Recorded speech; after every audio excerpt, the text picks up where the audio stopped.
여러분 안녕하십니까? 정부의 태도 변화를 촉구하며 집단 사직을 결의한 서울대 의대 교수들이 의대 증원 문제를 수기를 거쳐 1년 뒤에 결정하자고 정부에 제안했습니다. 병원과 학교를 벗어난 전공의와 의대생들을 돌아오게 해야 한다는 취지인데요. 정부는 이 제안을 일축하면서 사직서를 내는 교수들에겐 전공의들과 똑같이 업무 복귀를 명령하겠다고 엄포를 놨습니다. 먼저 유서영 기자가 보도합니다. 서울대 의대와 병원의 교수진이 제시한 집단 사직의 시한은 이번 주입니다. 정부가 사태를 봉합할 자세를 보이지 않으면 오는 18일, 다음 주 월요일부터 사직서를 제출하겠다고 뜻을 모은 겁니다. 정부가 어떤 좀 해결책을 제시할 수 있는 적극적인 자세를 보여주지 않으면 저희도 3월 19일부터는 교수들이 자발적인 사직을 할 수밖에 없다. 전공의들의 복귀가 요원해지고 의대생들이 집단 유급되는 사태는 막아야 한다는 취지입니다. 교수들은 최종 증원 결정을 1년 뒤로 연기하자는 제안도 내놨습니다. 공신력 있는 해외 기관에 맡겨 필요한 의사수를 산출하고 그 사이 의료 공백의 핵심인 필수, 지역, 공공의료 살리기 정책을 세우자는 겁니다. 이를 위해 정부와 의사협회, 전공의, 그리고 여야와 국민대표까지 아울러 대화 협의체를 만들자고 요구했습니다. 하지만 정부는 이 제안을 바로 거부했습니다. 또 집단 사직 움직임에 대해서도 환자의 생명과 건강에 대한 위협이라고 강하게 비난했습니다. 정부는 2,000명 증원에 대해서는 확고한 생각을 갖고 있다. 이것은 더 이상 늦추기가 어려운 과제이다. 윤석열 대통령 역시 의료 개혁을 원칙대로 신속하게 추진하라는 입장을 분명히 했습니다. 대통령실 관계자는 교수도 예외가 될 수 없다며 집단 행동에 나설 경우 진료 유지와 업무 개시 명령을 내려 원칙대로 진행하겠다고 엄포를 놨습니다. 정부는 조규홍 복지부 장관이 어제 비공개로 전공의들을 만났다고 전했지만 전공의협의회 대표는 자신은 만난 일이 없다고 부인했습니다. MBC 뉴스 유서영입니다. 올해 초 러시아에서 50대 한국인 남성이 간첩 혐의로 체포된 사실이 러시아 언론을 통해서 뒤늦게 알려졌습니다. 이 남성은 현지에서 10년 가까이 주로 탈북민들을 돕는 활동을 해왔던 선교사인 것으로 전해졌는데요. 우리 국민이 간첩 혐의로 러시아에서 체포가 된 건 처음 있는 일입니다. 조재영 기자가 전하겠습니다. 올해 초 한국인 한 명이 블라디보스토크에서 간첩 혐의로 체포됐다고 러시아 국영 언론 타스 통신이 보도했습니다. 한국인이 러시아에서 간첩 혐의로 체포된 건 이번이 처음입니다. 성은 백 씨, 나이는 53살인데 지난 10년 가까이 중국과 러시아를 오가며 탈북민 구출 활동을 해온 선교사로 알려졌습니다. 타스 통신은 백 씨가 자신을 작가라고 소개하면서 메신저로 국가기밀 정보를 받았고 이 정보를 외국 정보기관에 넘긴 혐의를 받고 있다고 상세히 보도했습니다. 관련된 형사사건 자료는 1급 기밀로 분류됐다고도 밝혔습니다. 하지만 구체적으로 백 씨가 무슨 정보를 받았고 어느 기관에 넘겼는지는 언급하지 않았습니다. 백 씨는 모스크바로 이송돼 현재 레포르토보 구치소에 구금돼 있는데 거의 모든 수감자를 독방에 가두는 걸로 악명이 높은 곳입니다. 러시아 연방보안국은 한국의 백 씨 체포 사실을 알리지 않다가 지난달 문서 통보한 걸로 전해졌습니다. 정부는 우리 국민이 하루빨리 가족들의 품으로 안전하게 돌아올 수 있길 기대한다며 러시아 측과 필요한 소통을 하고 있다고 밝혔습니다. 우리 현지 공간에서는 해당 우리 국민의 체포 사실을 인지한 직후부터 필요한 영사 조력을 제공하고 있습니다.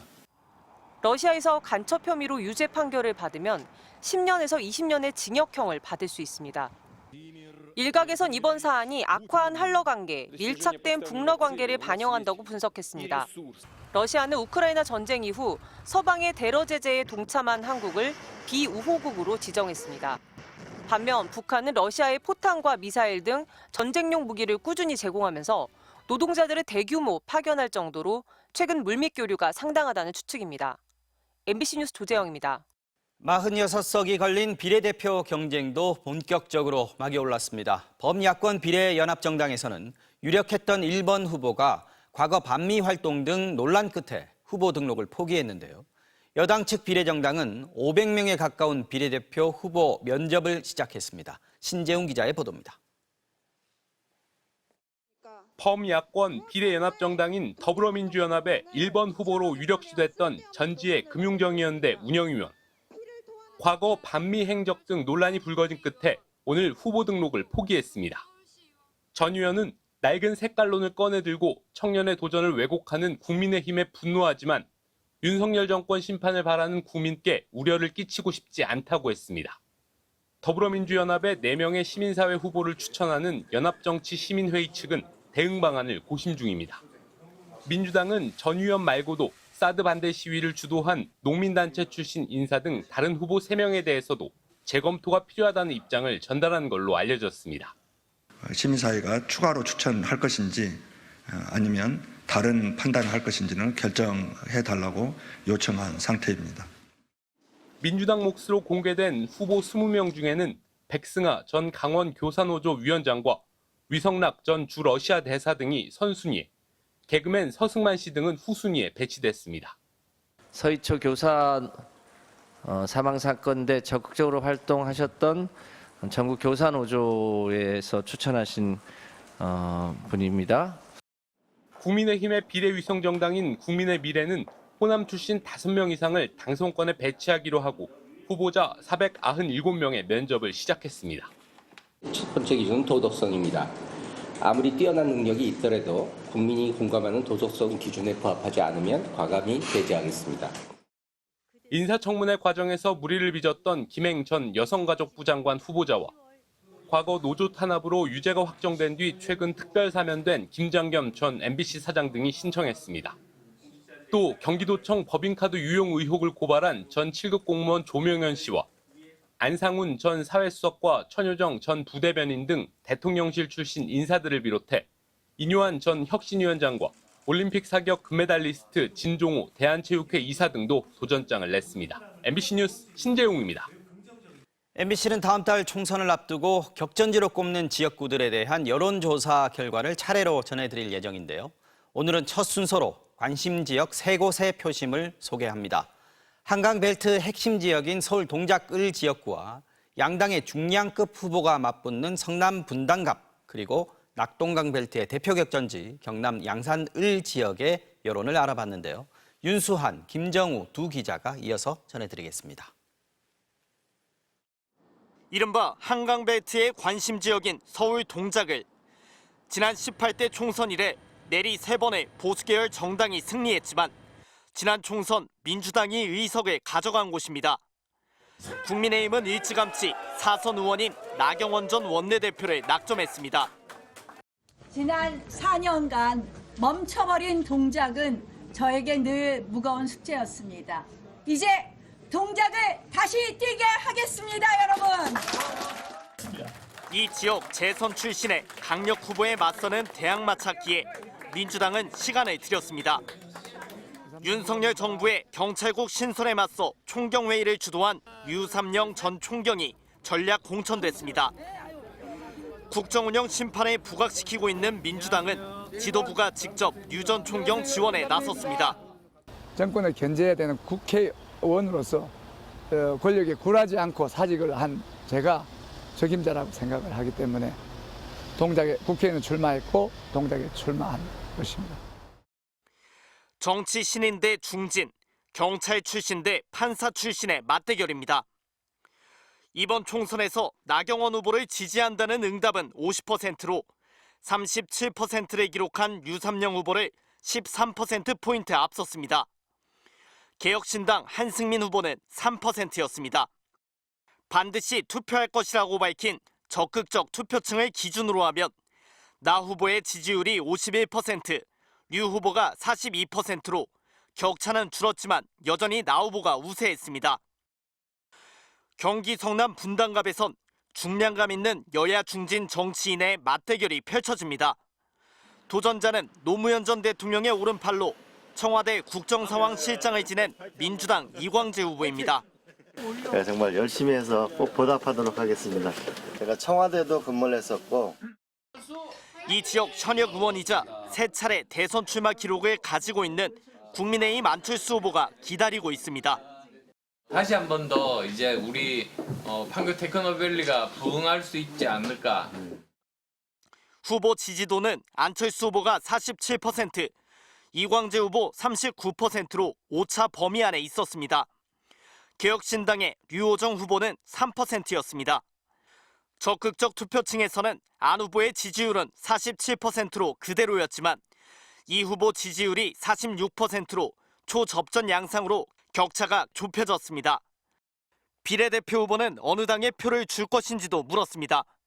서울 동작을에선 국민의미래 31%, 더불어민주연합과 조국혁신당이 각각 19%로 나타났고 분당 갑에선 국민의미래 30%, 조국혁신당 19%, 더불어민주연합 17% 순이었습니다. MBC 뉴스 윤수환입니다. 이곳 양산을은 행정구역상 경남이지만 부산, 울산, 경남, 이른바 부울경의 중심에 있는 곳인데요. 정치 지형상으로도 낙동강 벨트에서 치열한 접전이 이뤄졌던 곳입니다.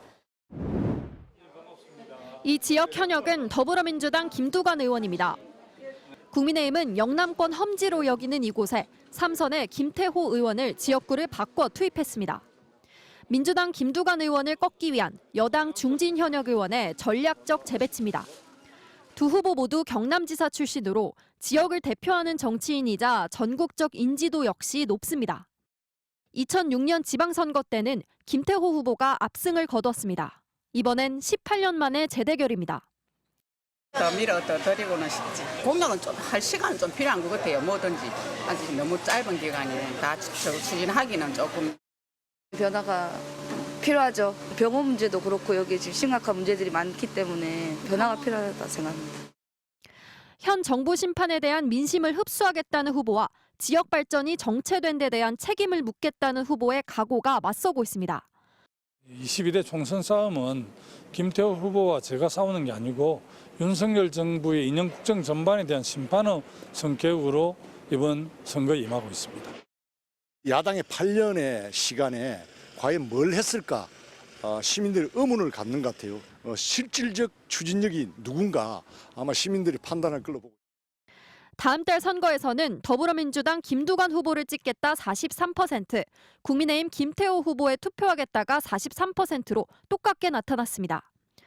반드시 투표하겠다고 응답한 적극적 투표층에서는 더불어민주당 김두관 후보 49%, 국민의힘 김태호 후보는 45%로 격차가 조금 생겼지만 여전히 오차 범위 내 접전입니다. 갑과 을로 선거구가 나눠진 뒤 20대 총선부터는 민주당이 2%포인트 내외의 근소한 차이로 승리해왔습니다. 이번 총선에서는 비례대표 정당 지지율이 어떨지 조사해봤더니 국민의미래 32%, 더불어민주연합 21%, 조국혁신당 15% 등을 기록했습니다. 이번 여론조사는 MBC가 코리아 리서치에 의뢰해 서울 동작구 을 선거구에 거주하는 만 18세 이상 성인 남녀 500명과 경기 성남 분당구 앞 선거구 거주 만 18세 이상 성인 남녀 502명, 경남 양산시을 선거구 거주 만 18세 이상 성인 남녀 501명을 대상으로 지난 10일부터 이틀간 전화면접 조사를 실시했고 표본 오차는 95% 신뢰 수준에서 플러스 마이너스 4.4%포인트입니다. MBC 뉴스 김정우입니다.